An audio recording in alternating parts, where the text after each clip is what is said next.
to watching. Teo.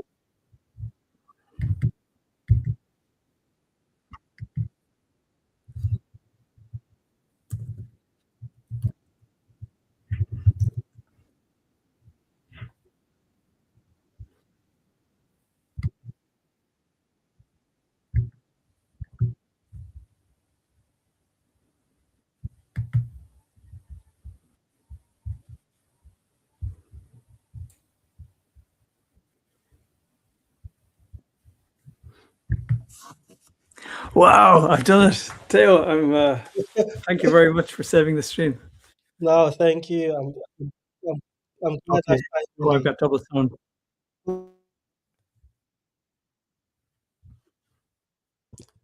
Rookie era, boomer moment. Yeah, well, I'm not quite a boomer, but unfortunately, Well, I'm I getting, was speaking more of me. That was me. I left the getting stream on before I came. very close to it. Can you hear double sound? Okay. Now, I can you think say something? I can hear you. mic check, 1, 2. Okay, perfect. Good man. Thank you very much. So yeah, How you I said doing? I'd stop being a little bitch and try to do something more challenging, which is to actually do some of this live streaming stuff, right? And try to invite people and try to talk, do a look on it, right? And talk, and then just see if anybody wants to come in and correct me of my errors or praise me for my wisdom or whatever, right? Tongue in cheek, then just to do that. Oh, How are you keeping? I haven't talked to you in a while. yes. I see you. I see you in the I've mind once in a while. Um, but yeah, I'm well. I was gonna say, yeah, you're a much braver man than I. I've not even uh muscle up the courage to even start a channel, and so you making videos and now doing live stream. That's the participation I think that keeps the place active. Keeps the show running, right? And so there's this lady has joined, and I can't remember her name now. Can't even remember her channel's name, but she has this very kind of nice bee related artwork. And Oh, seeking genuine. that's it. Yeah, exactly. Yeah, thank you. And I noted that she had a whole load of she had an awful lot of people, like, right. I have 103 people, right, but I don't have 103 people, right. I just have random people who watched some crazy ass video I made about De Niro and the Romans a while back, or something like that, or an execution that they used to in Rome, just when I was trying to play with video creation, right. And then, like, one of them did 15,000 views, and then I think like a whole lot of people joined because they thought it was something else, right. And she's got quite a small video, Tayo, and but she's got an awful lot of content. And I thought to myself, because it's not the content, or it's not the subscribers or whatever. She had an awful lot of commentators, not the subscribers that I really care about. What I kind of value is the idea of having people to talk with. And I thought, I see what she's doing. What she's doing is different to what I'm doing. I'm doing a kind of unpersonal, distant, thinking about something and trying to vomit it out. But what she's doing is, like, she's thinking about it. She's very openly kind of presenting it, and I think that speaks to people and that connects with people an awful lot better. And it's not a kind of like a subscriber hunt, right? It's more like just I thought, oh, I see what she's doing. I see the difference with what I'm doing, and I applauded it. I thought it was really cool what she was doing. So I thought, you know what, I'd also, if I want to if I want to get onto that type of thing, I want to start sharing. Will I throw my pitch at you? Do you have time, or are you? I do have time. That's why I came on. And also I was grabbed by the title of the live stream. So Okay. Okay. I'm So I got the clickbait down, right? well, for a very niche audience, which is exactly what you're aiming for. Yeah, yes, you That's do. it. Exactly. I might make double digit views with this one. I want to show you something, right? Only like a minute of it, right? Can you see the screen? Not yet. Aha. Okay. There's going to be a lot of rookie errors. Share screen. Share screen. Pick YouTube. Okay, DeMille. It's from Paul, and it's about this. And It's still not sharing. you can see it. Nope. Ah, shit, dude. Are you presenting it? I don't know, man. I think. Oh, at this stage. Aha. There you go. Now I'm doing it. Okay. Thanks for the midwife stuff, Tayo. But moments reveal all sorts of other things because, again, in terms of the American stage, Orthodoxy is very, very small.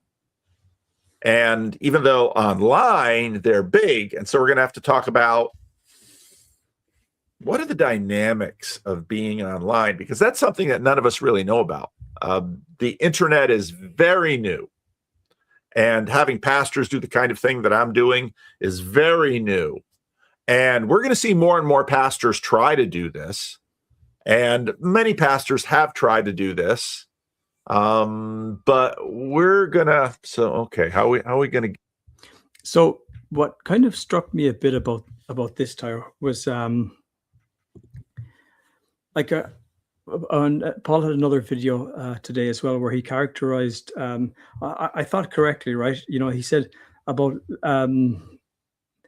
the mapping of territory for religious Christians in America, for Christians in America, and how Orthodoxy represented something new, and it was unmapped territory, and I mean, I agree, and I certainly don't know enough to be able to say any otherwise.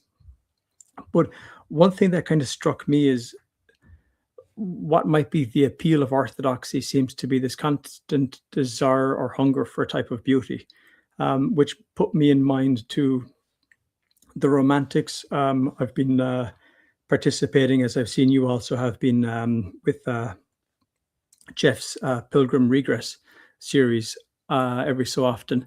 And it talks about, it covers the Romantics, right? And the Romantics are this movement from the 19th century in Britain and also earlier across Europe, where they move against the Enlightenment and they want to find a type of beauty and being present in life because they think the Enlightenment has become too rational and has become too cold and too dead for them, right? And they're hungering for that sense of getting back. That it's like all about participation, right? They're looking for something in beauty, and it's kind of something that we all know fairly well, because if I look at, there's a very famous painting which is all very, very well known to people in this part of the world, which is this one. This is the famous painting made famous by John Vervaeke, right? Are we all? Still don't see it. It's not. You can't see it.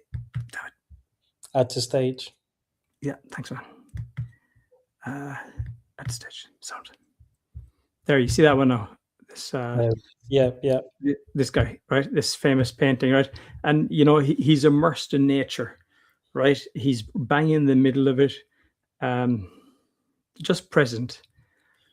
And one of the things that kind of struck me about trying to look into more about Romanticism and what was happening in that literary movement was that I came across this great lecture by some professor in England, and he talks about how what the Romantics would do when they would make a painting like this, and maybe this guy Caspar Friedrich made a painting like with the same way, where they would make the frame around the painting would become part of the painting itself, not just as a technical way of being part of the painting to frame it, but actually a part of an artistic reflection of what was going on.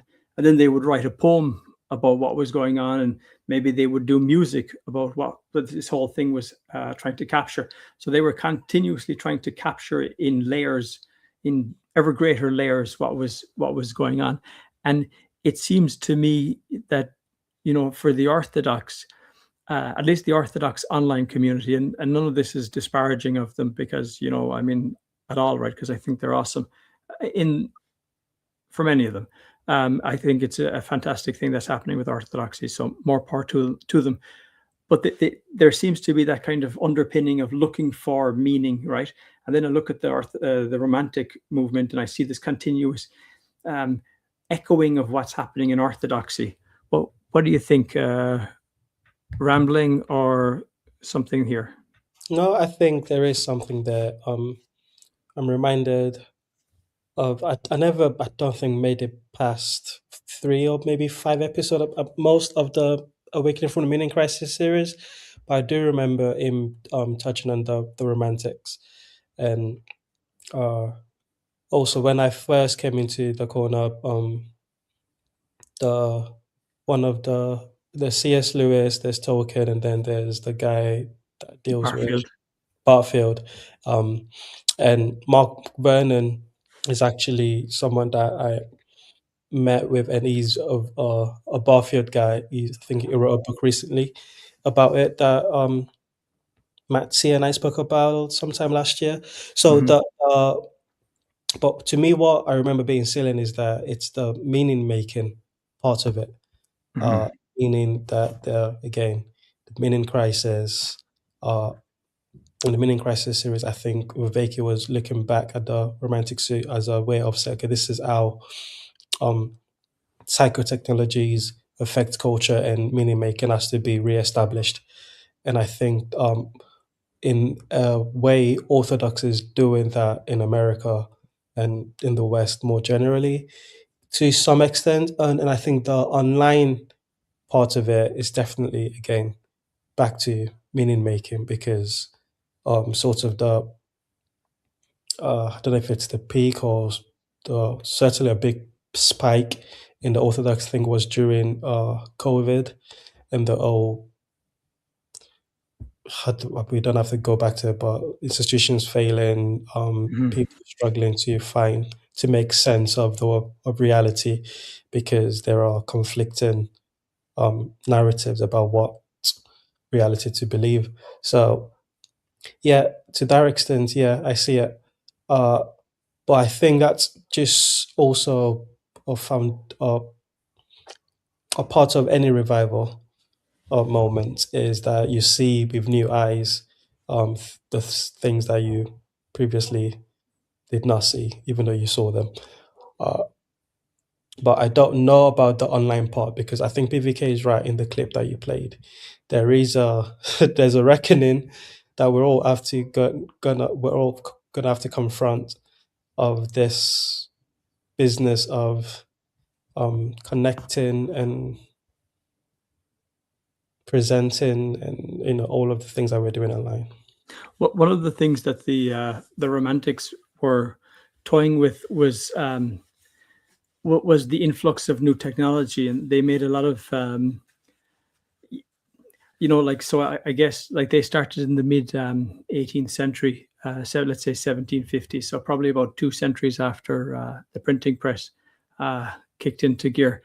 And I think there's to an extent where they are at a technologically slower age, a response to the medium of the printing press, which blocks down things into rather than having thinking that can go off multiple angles, creates linear thinking, and then kind of frames and pulls everything down to this kind of rational worldview. And then you have these guys who begin to take technology and begin to play with it and to try to liberate and to maybe re to put a better spirit into the technology. And like I suppose the Orthodox online community is wrestling with the same medium, right? It's not by small chance that um, when the TLC began to pull together as a way of talking with each other using this distant technology, right? That the other people were pulling it together and trying to find out how to talk about imagery, how to talk about liturgy, how to talk about ritual and rules, and to communicate as well. And I suppose there's another element of that is that this kind of toying with technology, and all of these things are pointing to me is that maybe that orthodoxy in America is not just orthodoxy, but is part of a continuation of a long war or divide in mankind due to the Enlightenment.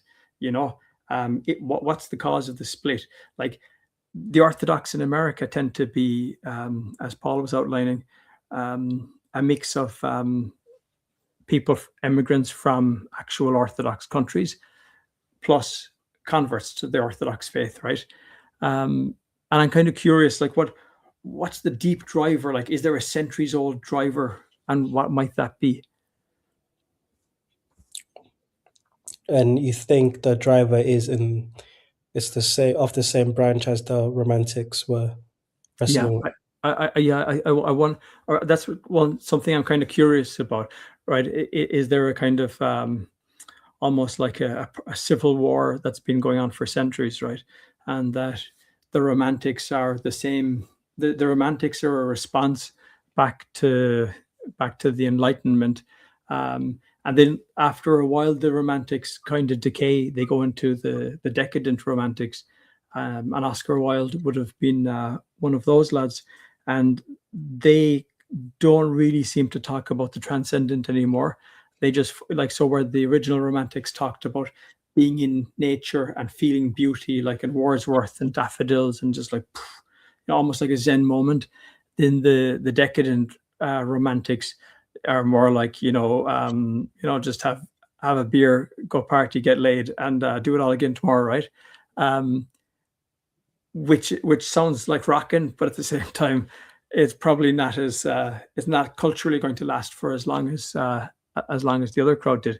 And the other kind of thing I'm kind of wondering about here is that,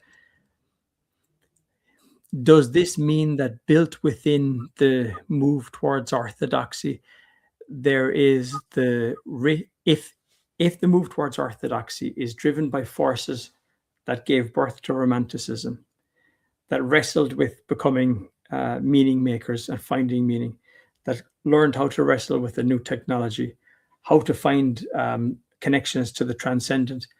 Is there a flip point where this kind of, turns decadent at some point? Probably true of everything. Yeah, that feels more so like the eternal civil war, as you put it. Is the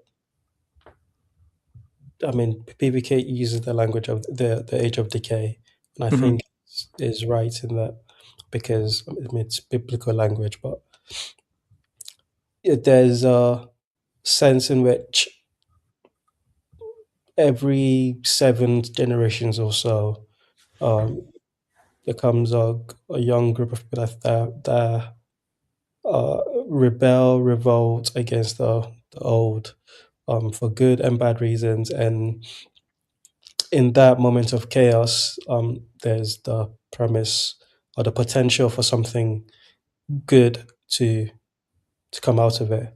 And almost always the potential in during the chaos moment is always greater than the actual um, reality of whatever comes out of it. Oh, I remember Peugeot, his talk at Chino, I think it was titled as something like the inevitability of disappointment.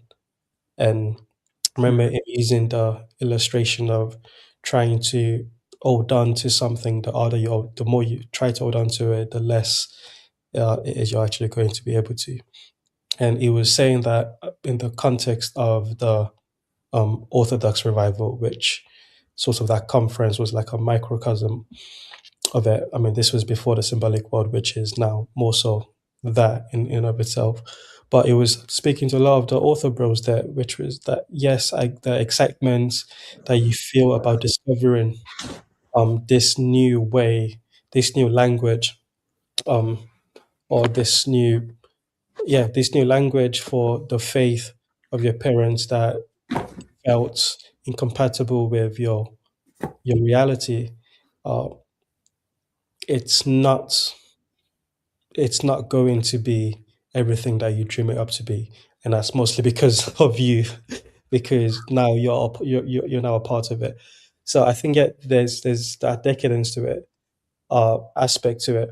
However, there's also, I mean, there are going to be generations of Orthodox children that are being birthed into Orthodoxy, and that some some of them are going to pass that on to their children, and I think that's a good thing. So Mhm. yeah, it's I don't really know too much about the American context, but there is even in the UK an Orthodox revival Oh, there of is there? yeah, absolutely. Okay. So yeah, I went to a few. I went to two or three different Orthodox churches, and the first one I went to was like a very small Muslim immigrant, and the deacon there told me to go. Like he said, go to this other one in This is all in Manchester, the ones Mhm. I went to, and he pointed me to that one because that's where uh, the revival seems to be. It's most potent in Manchester, at least.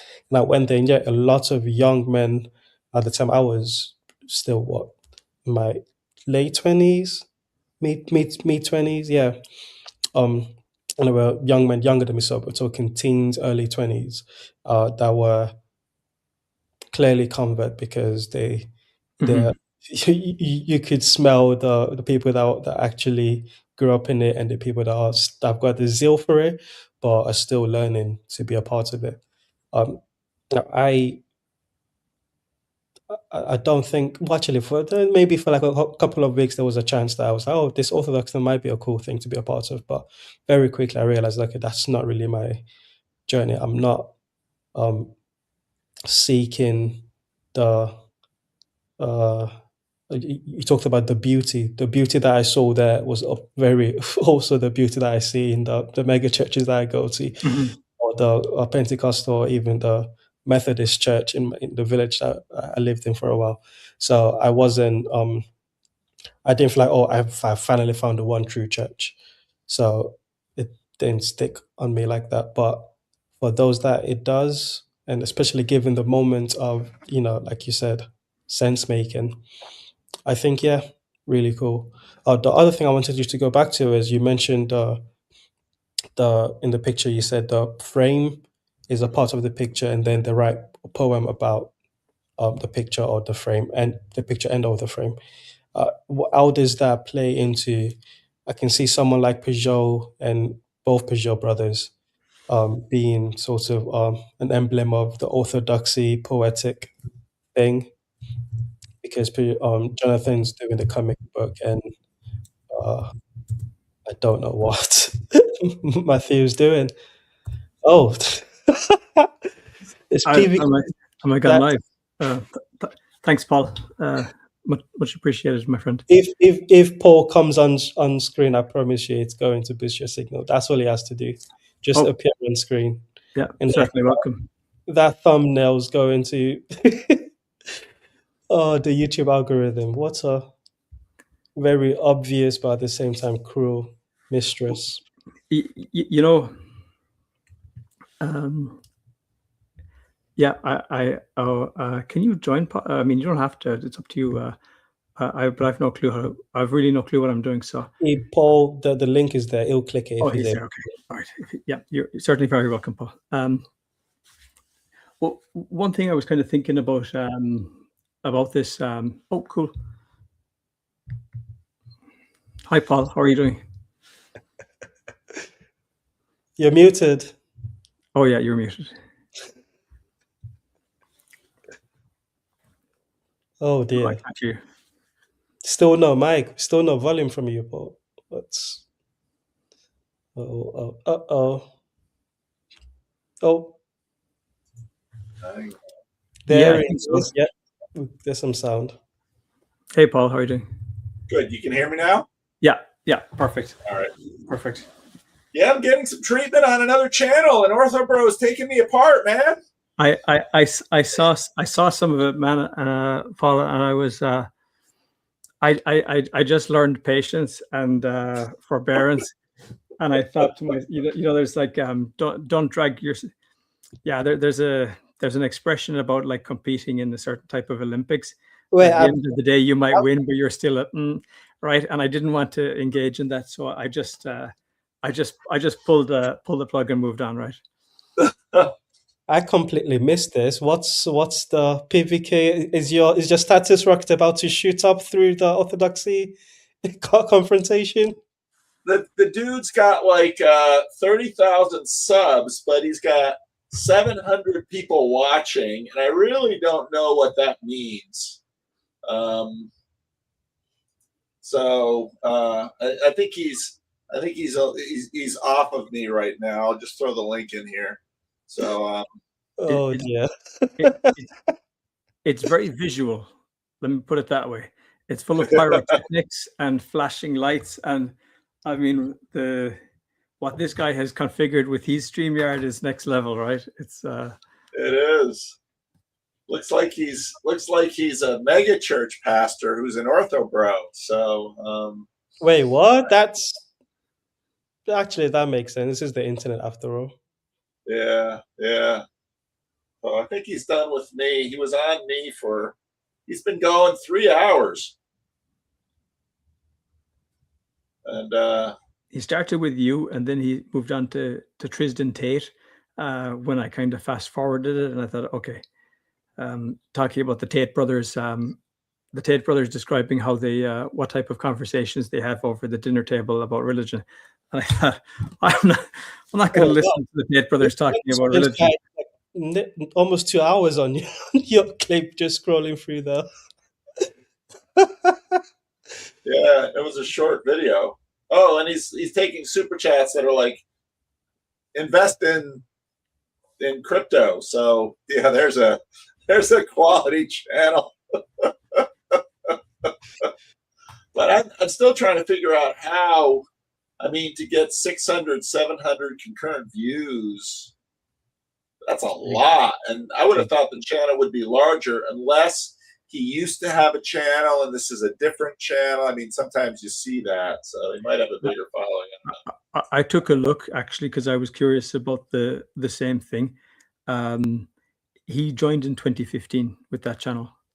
So that's, yeah. So I'm not sure, or maybe he had it and it was a second channel and maybe he boosted it up or something. But yeah, it's, or maybe it's just maybe he's got an advertising push. Who knows, right? It's very shock jock. I think it probably feeds the algo very well, right? Yeah. So I don't know. I'm just working on my sermon. I had to look something up, and there you were. So I thought, you're streaming, and there's people are always asking, where can you find streams? We still have a discovery problem with the TLC. It'd be nice if we had more central thing because we're always dependent on YouTube. So yeah, we still have a few gems that are undiscovered, which I like them that way. Personally. Well, most undiscovered gems are in the dirt, though, right? So it's yeah. Well, I better keep working on my sermon because I've only got a couple more weeks. I'll be on that plane to London. So cool. Looking forward to having you. Are you coming up, Jeremy? Or are you going to stay in the Netherlands? I'm going to have to stay, unfortunately. But yeah, next round with the help of maybe in the future. All right. Well, I think Cassidy's planning more stuff in the Netherlands too. So hopefully she'll hit her numbers so she can do her things. Yeah, sounds good, Paul. Sounds good. All right. Thanks, Paul. All right, take care of yourself, man. Take care, guys. Bye-bye. Bye. Well, look at you, your first live stream, and you got the biggest fish possible. Yeah. That's now in the next one, nobody turns up. I'll be like, oh shit, right. Well, that's quite the start. I completely forgot where we were. I was about to say, like, so one of the things that kind of struck me was like, when I'm looking about these romantics and how they move to decadence, is that one of the characters who launches the kind of the decadent romantic is some French dude, and he comes up with a character, and this guy just walks around Paris doing sweet fuck all, but watching people. He's going nowhere. He has no purpose, but he just loves looking at people and watching everybody around him. My wife's watching a TV show from Japan. It's Terrace House, and it's actually fun enough. I've watched it with her, and I enjoy doing that. But they, in the Japanese, they keep on saying to each other, "Oh, you are very productive," right? And it's a compliment, right? Because even if they're on a date, they go, "Oh, you are being very productive." And then you have this character from this French guy from like whatever, at the end of the decadent romantic or start of decadent romantic period, who just walks around with no purpose or no serving of life at all. And it seems to me that like orthodoxy will never go down that route, because it is a much more onerous and strict way of participating, that you're not going to be forced to you're not just going to wander through it, right? You're actually going to be very constrained by the rules and, by the structures of it. So I don't ever see it kind of becoming decadent, right? And Western orthodoxy. And I guess just to throw out another thought is like, orthodoxy comes from the Eastern tradition. The Eastern tradition has a very different history, and a longer separated history from the Western tradition. So what happens when you pull that out and then you transplant it into a place like America? And all of the people, like if I were to convert to that faith now, I would probably struggle to kind of understand, how do you fit in properly, like, right? How do you connect with it and find the deep well of why things are the way they are?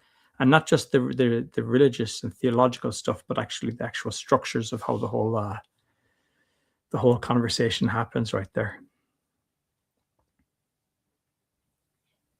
Yeah, those are good questions.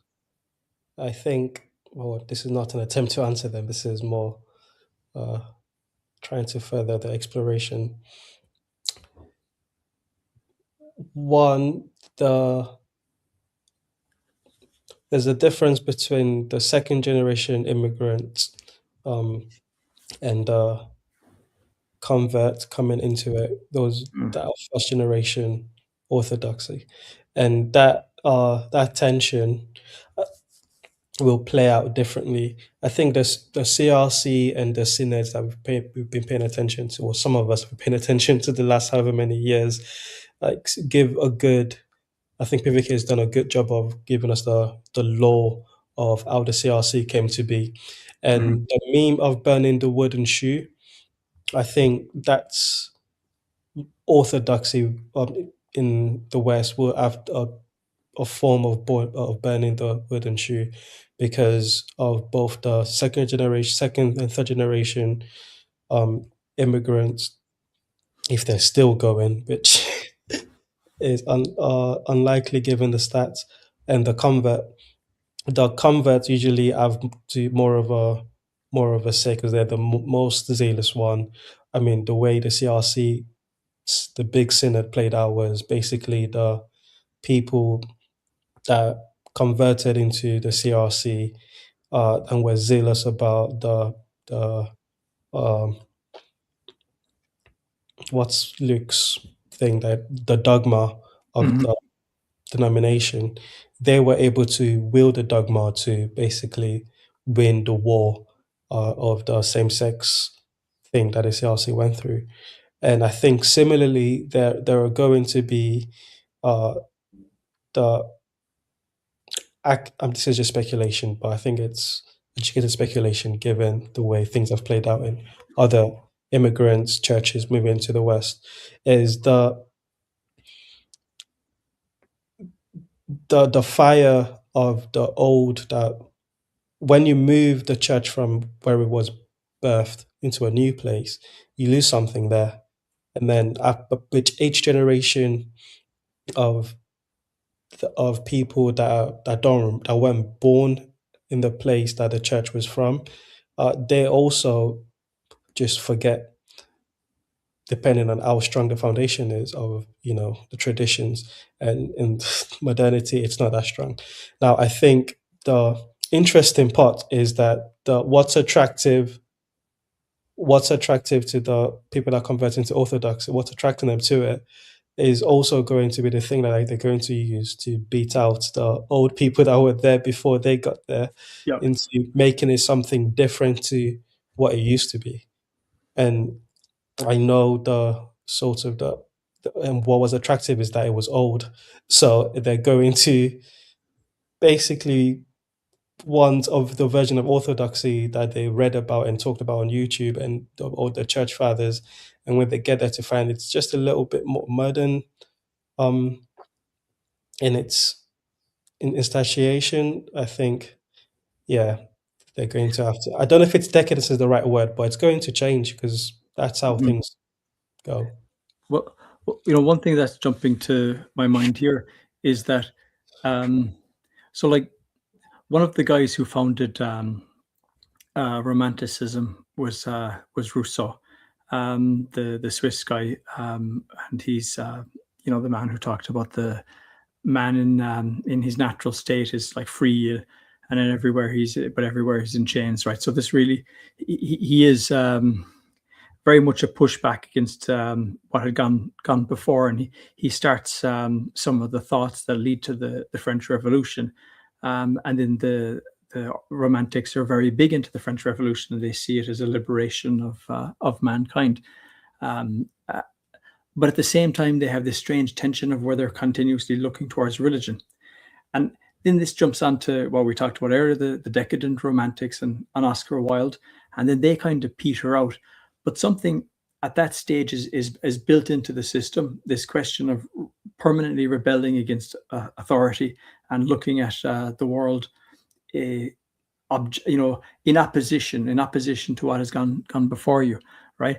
And then I see similarities with the 60s and the movements that happened, the hippies and their rejecting of what had gone before them, and their desire to kind of just be in the moment and tune in and drop out, right, and just be connected to something. And almost like that guy walking around Paris not wanting to go anywhere, in a sense the hippies were somewhat similar. They just wanted to participate, enjoy, see, be present, without being involved in the rat race.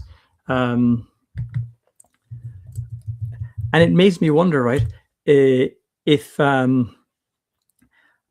so where I'm going with this, like, not only is there the question of the zeal of the Orthodox, of the converts, right, but maybe there's a great big wave that these people are surfing upon, which is this question that goes all the way back to the French Revolution, back to the push against Enlightenment, comes through to Oscar Wilde, comes through to the 20s and the where they call the flappers and the modern poets and all this type of stuff, and then jumps on through into the hippies. And what happens what is that thing that if you not to name it but to describe it, is it the push against certainty? I wonder, is it the need to respond to a question that was not previously posed, which was that as soon as we shifted how we looked at the world by bringing books, we were then forced to respond, because like orthodoxy on the internet to me seems like a vanguard movement. And then if I look at the Romantics, they would have been a vanguard movement because they would have been the elite educated, which would have been a reasonably smaller cohort of the general populations. And are they then rebelling to that way of, are they rebelling against the way of looking at the world?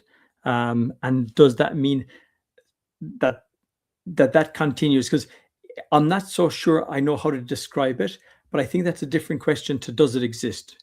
And I think it probably does exist. And if it does exist, this kind of multi-century push or war of two ways of looking at the world, then does that mean that the Orthodoxy have the potential to speak to all of those people who would have been otherwise lured towards modernism, those people who would have looked at Oscar Wilde, those people who would have looked at all the people who you would kind of go, well, they're the exact opposite of people who are into Christian faith, right?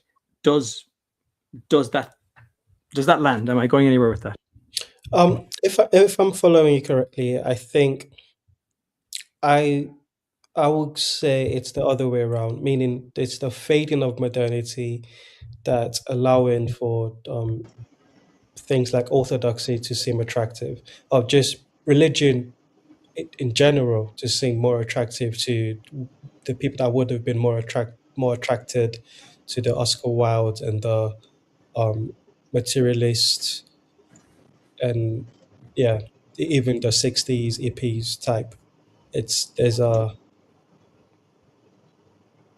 that type of thinking, that type of worldview is spent. Modernity is spent. It's getting almost untenable for most people who stop for a second to think. And the 2020 COVID, despite all of its faults, gave everyone at least a sense to look around and think, wait, what's at least a lot of people, not everyone, but a lot of people a chance to take a breath and look around and think, okay, this isn't really working. Whatever this is for each person, everyone sort of came to the realization this really isn't working. And when once you get to that, that's repentance. That's the first step. Okay, all right, let's see what I can hold on to that's more stable. Chad, good to see you, brother. Hey, Chad. Hello, hello. Then Yeah, very good, very interesting. I was thinking about the 'cause similar maybe to what Tayo was talking about. I was thinking about how just utterly kind of weak, scared, and desperate humans in general are, and how much we long for something more. It feels like it's more of that than like just the Orthodox moment. I think maybe the Orthodox moment looks kind of bright because it's so bizarre to Western eyes, I suppose. Uh, but yeah, and then something that Caleb said, where he said that he thought that the West or the Orthodox moment is something like pe- people just not wanting to become Catholic, and I was thinking that's like a masculine version of that, but then the feminine version of that, I wonder, is uh, people going like Episcopalian or Anglican. And I don't know. I'm just making shit up now, but I'm No, wondering what do you guys I think? think that frame actually maps onto what Joe was putting down earlier about um, the book and the idea of the, because I'm taking Catholic and I'm putting the scholastic as being the main proponent of the book, and the rationale being a way of coming to understand truth, i.e., God, uh, and the Orthodox movement being less about that and more about the liturgy, the embodiment, and the participation towards rather than yeah. How does that sound? you just something prompted in me there, which was that on Pilgrim's Regress from a couple of episodes ago when John goes up to Mr. Savage, up to the pagans. He mentioned that C.S. Lewis had said that there were two ways of that there were two God presented two messages. One was through the Word, which was given to the it comes through the Bible, and he said, and to the pagans he gave imagery, right, and mythology and like symbolism and imagery, because they didn't have the Word, but they had a way of presenting the truths in a more visual way, and I think that's one of the kind of appeals of to me of orthodoxy is that visualness of it, and that kind of practice, almost kind of pagan practice of it, of like just doing like the prayer of the heart or that type of thing. To me, is pagan in the sense of it's is radically different to the Catholicism that I would have grown up with. So I kind of find a strange tension of being both drawn to orthodoxy because it has some of the entries back in that I needed, and then I found a kind of orthodox light church, which was Catholic Church. Hey Jeff, a Catholic church, right, which is a Latin mass with very ornate art on it, right? So in a way, that's a kind of an Orthodox light, right? There's a kind of a halfway. So I'm not sure about if it's going back to the Catholic, if it's going back to the if it's people who don't want to choose Catholicism, is it because that they don't want to choose the Catholicism of now, but they would have wanted to choose the Catholicism of 400 years ago, right? I think it's something like people are desperate for. I think they really do want to be sincere, but don't know how, and so they are. It's like almost like a reaction there. Like we're almost uh, like intrinsically authentic, and like, and I don't think we know how to kind of get over ourselves on that thing. So we really want to submit to something, I think, more intense, but also find it kind of repulsive that we would do that sort of thing. I think there's some weird tension in there, and that we're kind of. I mean, I think this is kind of like what happens to anybody who reaches the end stages of whatever illness that they're in. Right before they surrender, they have to kind of be kind of like brought down somehow. And I think that the end of modernity or whatever that is. And the end of modernity isn't like we stop driving and stop buying Amazon or whatever. It's like we just stop being dependent upon it. I think it's something like that. I don't know. Sorry, I didn't mean to cut you off. And does modernity then kind of overlap too much with seeing it? The Romantics were, when the Romantics started to write, prior to the Romantics, prior to people like Wordsworth and these other poets, when people tried to get across a great big truth, they tried to use somebody else. So, they would tell the story of person X and they would use that person as a vehicle. But with the Romantics, what happens is not only do they use that person as a vehicle to kind of get across the message that they want to get through in their art, but they also start talking about themselves. They also going to go, and for me, right? So it kind of, they bring in a very individualist focus, right? And maybe that shift of being, connect, maybe the question is that, like, we don't know how to not be an individual, right? We don't know how to be able to. That's the real addiction, right? That's kind of like the real kind of addiction that's, I think, bringing a lot of people to their knees. I think is the addiction of self, of individualism. It's like it's really nasty.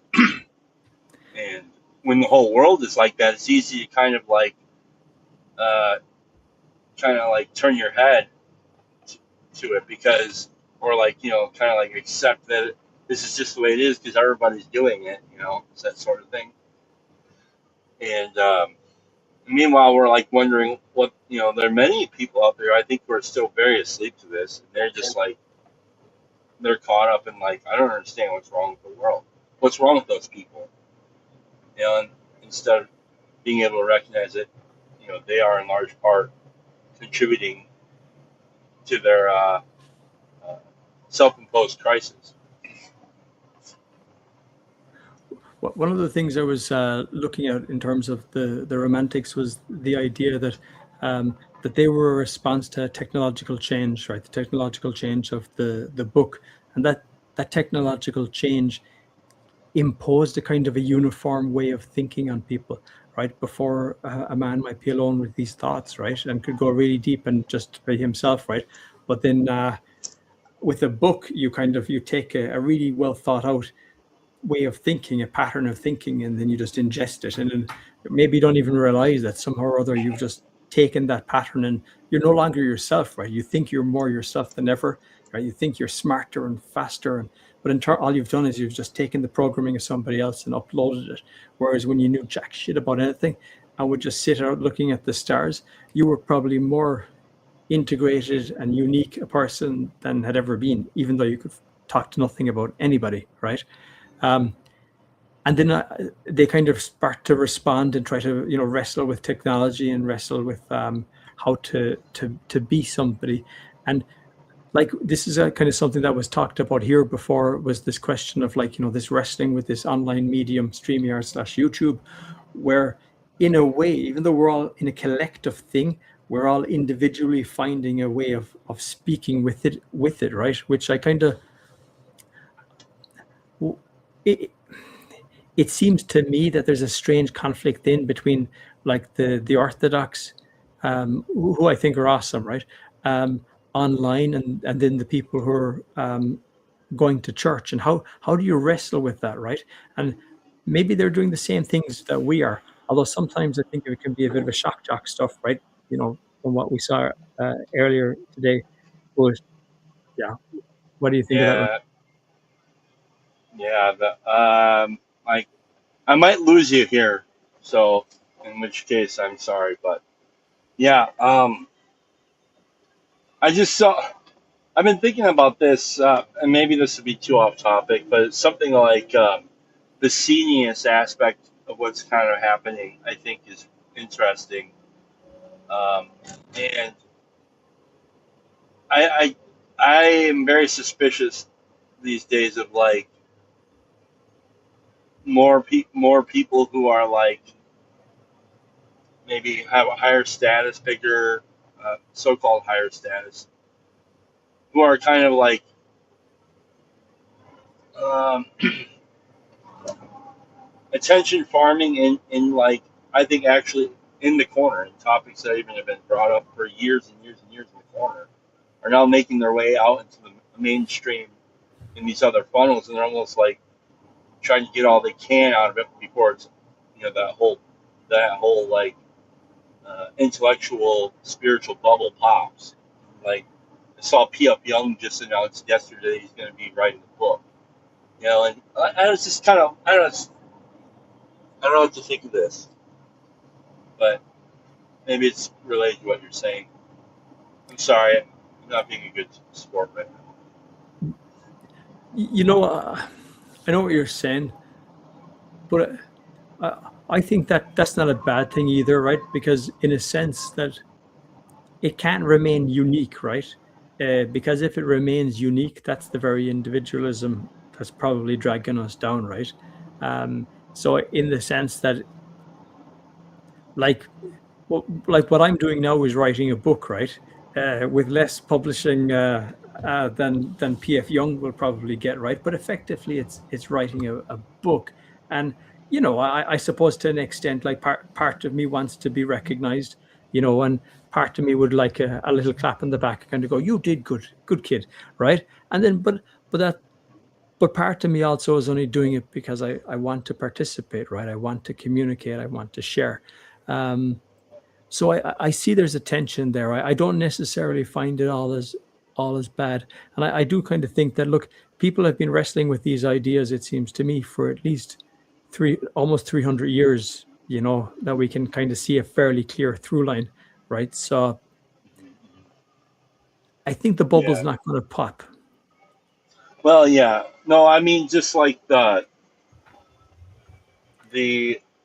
not the actual bubble of like information and the conversation, but there is a market that is being constructed around this stuff, and uh, like, and that, I don't know, I almost think it's kind of weird, and I don't know.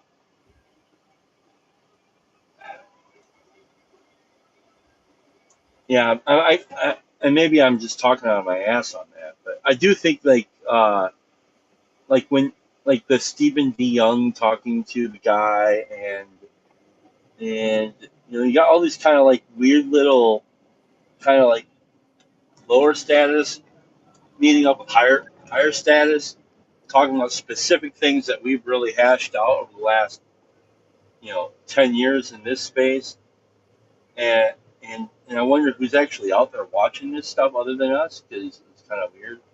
Uh, yeah, I don't know. I think that there's I don't think it's grifting or anything like that. I just think it's like people trying to hold on to a particular market and expand the market for as long as they possibly can before it all just kind of goes, yeah, that's a fad, you know. That's not the But spirit of. right, sorry. Yeah, no, that's not the spirit then of the move of the approach, right? The approach is to kind of let it grow so big that you can't hold on to it anymore. Whereas maybe these guys are going to say, let it grow so big so I get like a couple of super chats, right? You know. But I mean, I'm with you. I like doing this. Like, I think a lot of folks who have been playing in the corner have moved into like and are creating different things. You know, we're writing different things. I don't have the gumption to write a book, but I do really. I have toyed with the idea a little bit since doing some of this creative writing. So I don't know. It's interesting. It goes back to kind of what you were talking about of being like, you know, 300 years ago, sitting around reading somebody's book, and now you think you're unique, but you just stuck your head full of this guy's ideas, and versus sitting out in the star, watching the stars. And I think human beings, I think we're almost like made to uh, be inspired by others, and also make ourselves look like the ones that we are with. Sometimes, you know what I mean? Mm-hmm. And I think that's kind of a natural thing that we do. It seems like that would be the most natural thing in the world for us to be inspired by each other and look like each other and act like each other. You spend long enough with like if we all spent like weeks and weeks and weeks with Paul Vanderklay, we'd all be laughing exactly like the guy, basically. You know what I mean? It's that sort of thing.